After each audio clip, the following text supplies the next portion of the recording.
tous à vos agendas car la classe, association culturelle de Sevran, vous propose son traditionnel pèlerinage à Lourdes du 13 au 16 août 2023. Avec un petit plus cette année, une excursion en Espagne. Le voyage en autocar, l'hôtel et les repas sont bien entendu compris. Infoline au 06 80 70 73 26. On vous attend nombreux pour des moments conviviaux et de partage. Guadeloupe, actualité. Et 2 ans après le meurtre de Claude Jean-Pierre, la procédure suit son cours avec beaucoup de difficultés. Après plusieurs mois en sommeil, le dossier est repris par une nouvelle juge d'instruction. Cette dernière a auditionné ce jour des membres de la famille de Claudeau, dont sa fille en visioconférence et sa sœur directement au tribunal de Basse-Terre, où on se rend tout de suite. Le collectif Guadeloupe contre violence agendable a appelé aujourd'hui les Guadeloupéens à venir soutenir la famille de Claude Jean-Pierre parce qu'ils sont auditionnés dans le cadre de la procédure du meurtre de Claude Jean-Pierre par 2 gendarmes à Adéé. J'ai été auditionnée par le juge qui a repris le dossier de l'affaire Claudeau. Je suis sa sœur et donc je sors de cette audition confiante. Hein. Je suis sûre que c'est une nouvelle étape de notre démarche pour Claudeau. Nous avons une nouvelle juge d'instruction qui n'avait pas encore rencontré les parties civiles. Le gendre et la fille ont pu être entendus en visioconférence du tribunal de Versailles. La sœur aujourd'hui, assistée par Maître Aristide et moi. Ils ont pu mettre des mots sur leurs interrogations. Le juge nous a laissé entendre que le dossier redémarrait et que prochainement nous aurions des précisions sur les investigations qu'elle va d'ores et déjà ordonner. Donc des auditions extrêmement prometteuses parce qu'il est toujours bon de ramener un petit peu d'humanité dans les procédures pénales parce qu'on juge un dossier mais on rend surtout justice à une famille. Une forme de thérapie parce que ça m'a permis d'évacuer toute cette souffrance que j'ai accumulée et de rétablir certaines vérités et d'avoir l'impression qu'en face de moi, il y avait un juge qui écoutait et en qui j'avais confiance. Après ces auditions, on ne doute pas qu'effectivement le dossier va être réveillé parce qu'il était un petit peu en sommeil depuis quelque temps et on est plus que jamais confiant dans l'issue de cette instruction. Notre collectif d'avocats va poursuivre le travail et nous attendons sereinement. En tout cas, la famille attend une issue très, très favorable par rapport à cette nouvelle étape de notre demande. Ça nous a pensé, c'est que l'audition là, ça est important. D'avoir jusqu'à présent, la justice peut donc jamais demander ni Fatia, ni Christophe, ni la famille qui a été avant. À présent, nous avons notre tournant, et ça reprend notre ballon. Et l'autre ballon là, ça, normalement, ça doit être abouti à ce qu'ils mettent en examen ces deux gens là qui tuent les grands hommes là. Et c'est pour ça nous là aujourd'hui là. C'est pour que nous fassions force si la justice pensait, pour y prendre notre ballon. Et pour que enfin nous ayons justice pour Claude Jean-Pierre. Un reportage d'Enzo Viviès. Et on reste sur le front social avec cette mobilisation au centre La Source à Petit Canal. L'UTAS UGTG dénonce la procédure de licenciement à l'encontre d'un de leurs collègues et la non-application de la convention collective et des accords signés. Pour la direction, une faute grave a été commise et les négociations auraient pu être entamées sans mouvement de contestation. Regardez. Depuis tantôt, nous avons signé un protocole d'accord avec l'employeur et nous constatons qu'un paquet de points à protocole d'accord là pas mettre à jour. Donc, il n'y a pas à mettre en pratique, etc. Et aussi, il y a une procédure de licenciement qui est lancée contre des travailleurs ici. Et là, nous ne pouvons pas comprendre pour que parce que c'est pas ni pour situation n'a pas avérée pour le moment. Et j'ai la procédure là lancée, là est mal lancée. Pour moi, je pense que c'est le seul point qui a causé ce blocage, c'est le point où il y a 2 agents qui ont été convoqués pour des fautes graves. Et comme je le dis, une faute grave reste une faute grave. Maintenant, chaque personne a le droit de se défendre. D'où, logiquement, demain, ces agents-là étaient censés être reçus pour entendre leur défense par rapport aux éléments que nous avons. Et chacun va apporter leur argument et ensuite une décision se prendra. Mais est-ce qu'aujourd'hui, nous, en tant que direction, en tant qu'employeur, on doit laisser les choses se faire? On a une responsabilité, on s'occupe d'enfants et des adultes aussi. Donc il y a des faits qui sont rapportés, nous sommes obligés d'agir. À un moment-là, ça, avec les camarades, nous et en grève. Donc à ce niveau-là, ça, on a tout ça aussi qui est convention collective qu'il n'y a pas qu'à appliquer. On a acharnement s'y travailler. On a un certain nombre de conditions de travail qui ne sont pas réunies pour ces camarades-là, mettre à l'aise à eux, pour qu'ils travailler avec tout le monde. Il y a eu un cahier de revendications que je ne partage pas, parce que ce qui est noté dessus, c'est des points que nous avons déjà réglés. Ils sont informés régulièrement, notamment dans le cadre du CSE. Et comme ce matin, je discutais aussi avec le personnel en grève, puisque moi je suis rentré hier soir. Que sincèrement je trouve que c'est injustifié parce que le dialogue a toujours été instauré et que tout ce qui est manqué là on aurait pu discuter avant d'arriver au blocage, sachant que la structure certes a des difficultés, mais c'est pas comme ça qu'on va rétablir une confiance et une image pour relancer la structure. Démarche faite et nous voyons mail Bayou, nous voyons courrier Bayou pour dire que ça mis ça a fait, nous voyons un cahier de revendication Bayou, en préavis de grève, donc nous faisons toutes les démarches qui est clair et nécessaire à nos méthodes de nous, à nos gens nous va fonctionner. Donc nous faisons tout ça qui était faux. Je dis effectivement nous contrer avec le président là et il va nous contrer lundi qui va venir. Donc nous dit prévoyons côté pour nous faire ça contrer et pour nous voir si nous va sortir dans la situation à grève là qu'il a là. Nous ouvrons à toute discussion, à tout boycottage, dépit productif et dépit effectivement il y a ça à travailler que nous va défendre. Les coupures d'eau récurrentes ont un impact significatif sur l'activité des entreprises du territoire. Sans la ressource, certaines doivent être mises à l'arrêt, comme la production de glaçons pour la société Cristal. Pour d'autres commerçants, l'absence de commodité ne permet pas de recevoir du public. Regardez. L'eau, c'est notre matière première, puisqu'on fait des glaçons. Donc sans eau, pas de glaçons. Et là, on a des coupures récurrentes. Notre facture d'eau a baissé de 40%, tellement on reçoit peu d'eau. Donc, on a beaucoup de problèmes de livraison. Les clients appellent et sans eau, pas de glaçons. Ça nous gêne beaucoup parce qu'on recevait quelquefois du monde ici qui venait récupérer les colis et tout. Mais j'ai préféré dire à la direction que ce n'est pas la peine. Même ma collègue, quelquefois, elle reste la journée ici à faire des choses. Mais une personne a toujours besoin d'utiliser les toilettes, il n'y a pas d'eau. Donc on fait le minimum ici et puis à un certain heure on s'en va. Là on a un camion de nouveau qui est aujourd'hui là qui ne peut pas livrer parce qu'on n'a pas assez de matières premières. Donc ça a un impact aussi sur notre chiffre d'affaires, c'est sûr. Si j'ai dit plus de 6 mois, je n'exagère pas. Parce que depuis après le Covid, on a commencé à avoir des coupures de choses qui n'arrivaient pas. Mais depuis à peu près 6 mois, ça devient infernal. On n'est jamais informé. Alors avant, il y avait des coupures, mais beaucoup moins. Mais là, franchement, ces 6 derniers mois, c'est insupportable. On ne sait pas comment travailler, on ne sait pas comment gérer. J'avais fait des plannings, mais en fait, on ne peut pas les suivre parce qu'on travaille selon si on a de l'eau ou pas. Les États caribéens partagent des problématiques dans la prise en charge sanitaire de leur population. Entre faiblesse des infrastructures et les déserts médicaux, difficile de rendre un service de qualité.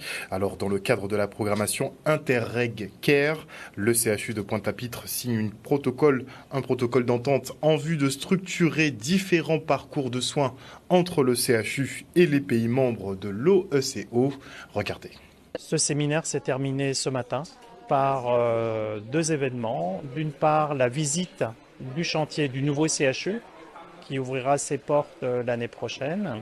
Et d'autre part, par la signature d'une convention avec l'OECS. L'idée, en fait, comme on est en train de travailler sur la filière de cancer et ce que peut apporter donc la Guadeloupe en particulier, avec des équipes qui sont performantes et des équipements qui sont neufs et performants, quel peut être l'appui donc de la Guadeloupe à ces îles, à ces pays donc de la Caraïbe, parce que nous sommes dans un bassin dans lequel on partage quand même des problématiques de santé qui sont identiques et surtout on a des territoires qui sont petits qui ne peuvent pas cumuler toutes les infrastructures. C'est le début d'un chemin qui va se poursuivre maintenant avec des conventions passées avec chacun des États dans différents domaines. Le premier, bien sûr, essentiel, qui est l'accès aux soins de leurs patients.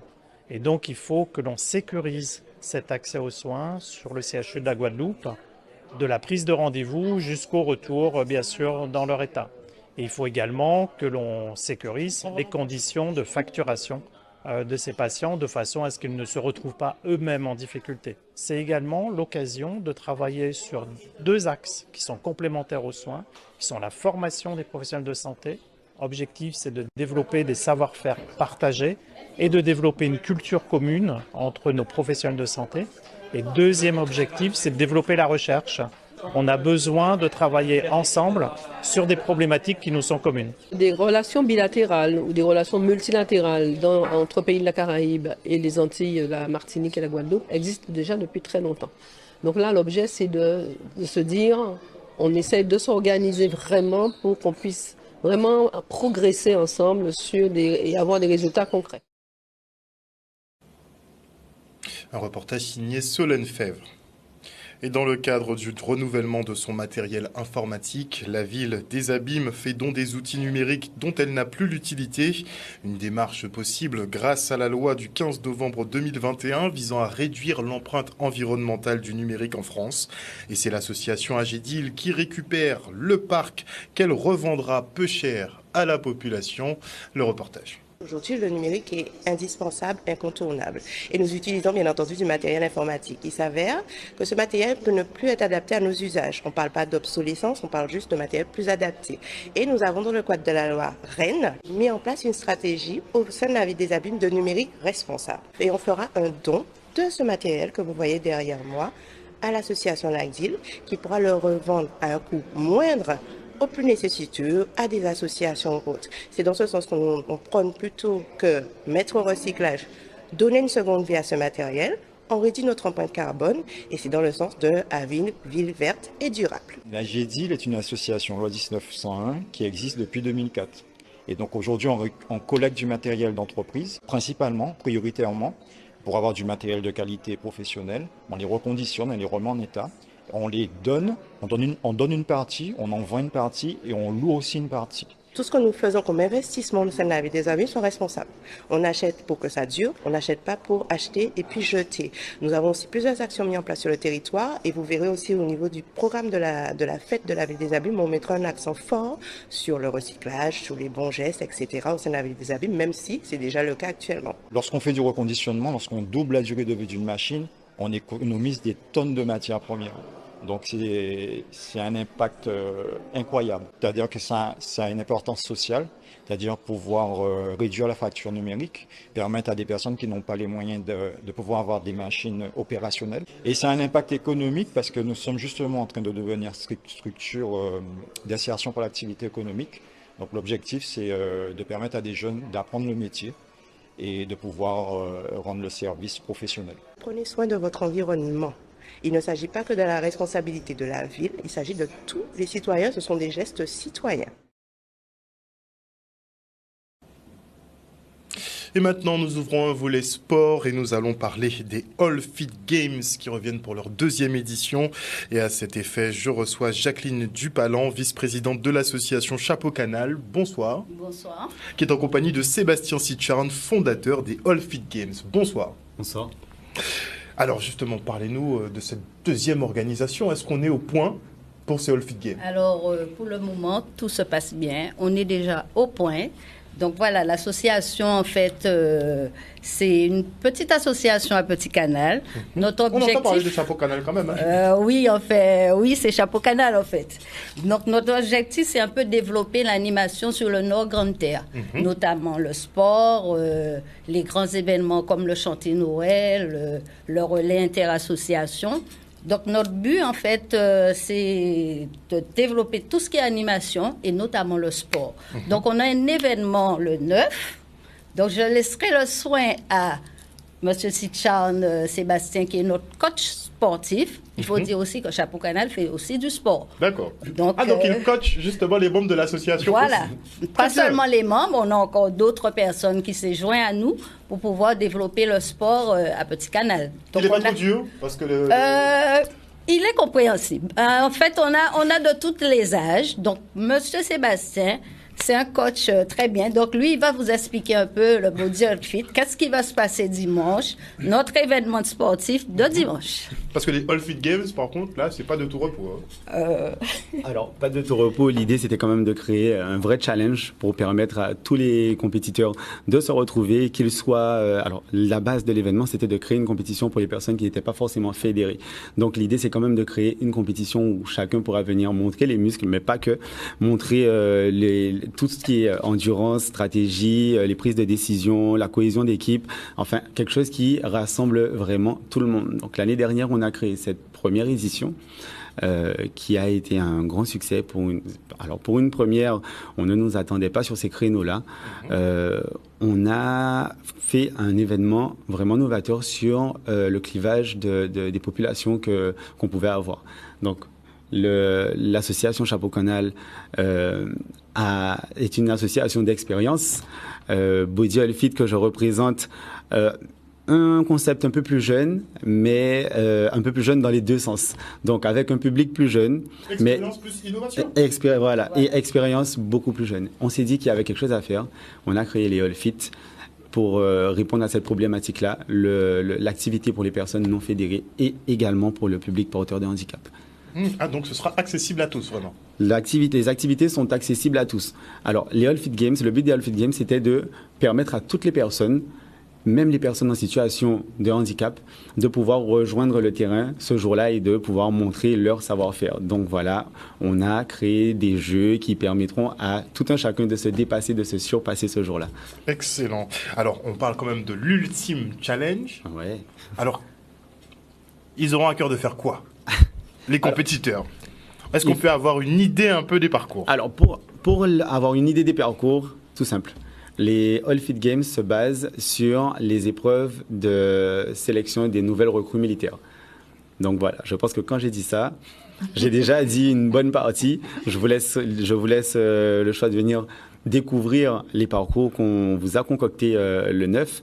Mais ce ne sera pas de tout repos, mais en tout cas, le plaisir sera au rendez-vous, le smile aussi, c'est vraiment quelque chose pour qu'on vienne s'amuser, se dépasser en famille, entre amis. Et ben voilà, le challenge, il est lancé à tous les Guadeloupéens. J'espère que tu feras partie de... On ne peut pas faire ce genre de challenge à froid. Il faut quand même une préparation en amont. Alors, en vrai... Oui et non. Préparation, ça dépend vraiment des objectifs de chacun. Alors, il y en a qui viennent là pour la gagner. Ça, clairement.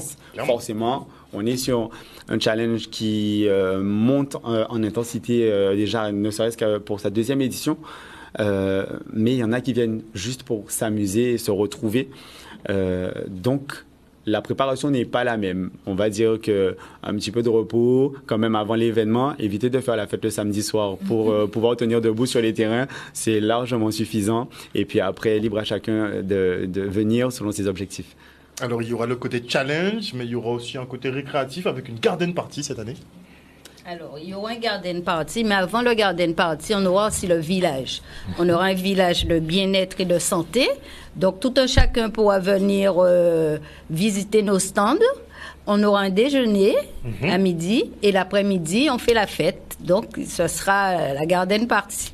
Donc, toute la journée, en fait, on peut passer toute la journée du bal, quoi. Dès 7h, on est ouvert dès 7h jusqu'à, on dirait, 22h. 7h à 22h. 7h à 22h. Alors, on n'a même pas parlé du village. Je vais revenir rapidement sur le village. On a créé un village du sport, de la santé et du bien-être.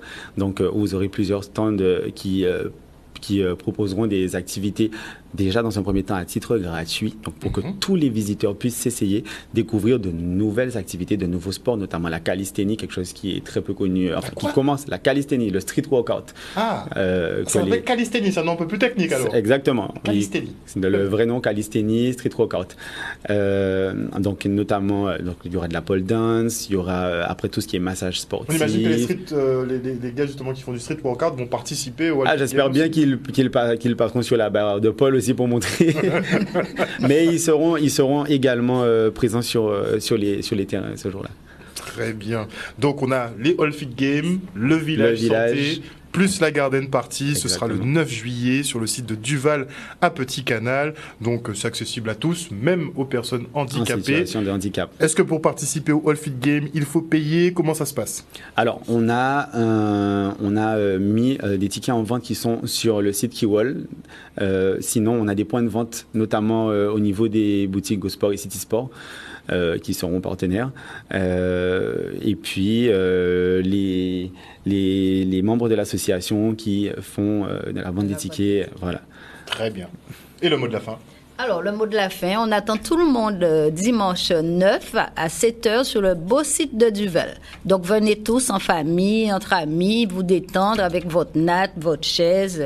Voilà, on attend tout le monde dimanche. Donc de 7h à 22h. De 7h à 22h. On a la partie All Fit Game, on a le village de santé avec des essayages justement pour des activités sportives dont le street workout, et on a effectivement donc la partie plus récréative, plus festive avec une garden party et des DJ qui sont pas mal tiens pour plutôt le coup. Plutôt pas mal la sélection. DJ Jado, on aura Mikey, on aura Sixab sur le site. Je pense que ça parle à tout le monde. Une fois qu'on a dit ça, je crois que le contexte il est placé là.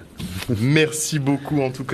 Je le rappelle, Jacqueline Dupalan, vice-présidente de l'association Chapeau Canal, et Sébastien Sitchard, fondateur des All Fit Games, d'être venus sur ce plateau nous présenter donc les All Fit Games qui reviennent le 9 juillet prochain. Ce sera sur le site de Duval à Petit Canal. Merci encore. Merci à vous. Et les soutiens des Guada Boys étaient présents à la fan zone au boulodrome du Gosier, même si notre super équipe s'est inclinée face au Guatemala 2-3. Regardez. Complètement, il tentait le jeu. Et il joue beaucoup en largeur. On est au boulodrome du Gosier pour le match Guada Boys Guatemala. Malheureusement, on a perdu. On n'est pas qualifié pour les quarts.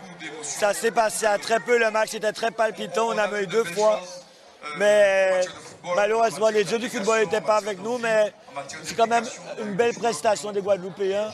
Et ils ont fait un beau tournoi. Et je sais que dans 2 ans, ils vont revenir encore plus fort. Moi, je trouve que les Guada Boys ont été très loin, bien joué. Et franchement, c'est un bon parcours. Qu'importe le résultat d'aujourd'hui, c'est un bon parcours. Et vivement l'année prochaine ou dans 2 ans, je ne sais pas. Mais je les félicite. Félicitations pour les Guada Boys. Oui, on est déçus. Mais les joueurs sont encore plus déçus. Donc, moi, Kabayo fasse là, parce qu'elle nous bien vibré, nous bien supporté. Et ils ont fait un bel chemin. Ils font un bel chemin parce qu'ils ont gagné les 2 matchs précédents. Contre Cuba, c'était le festival. Big up encore pour Baron. Biaï qui a fait le tour du monde. Jodla, nous t'es pas gagné, nous t'es doué de gagner. Mais malheureusement, le mental. La population a répondu présente en masse.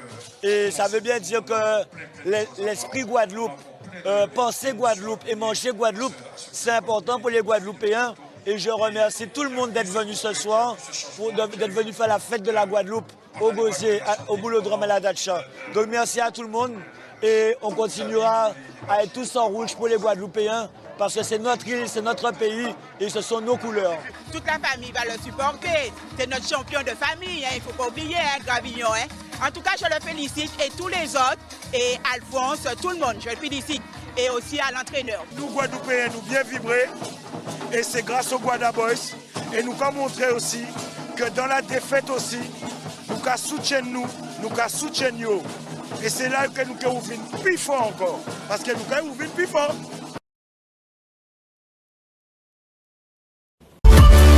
O News Radio sur outremernews.fr.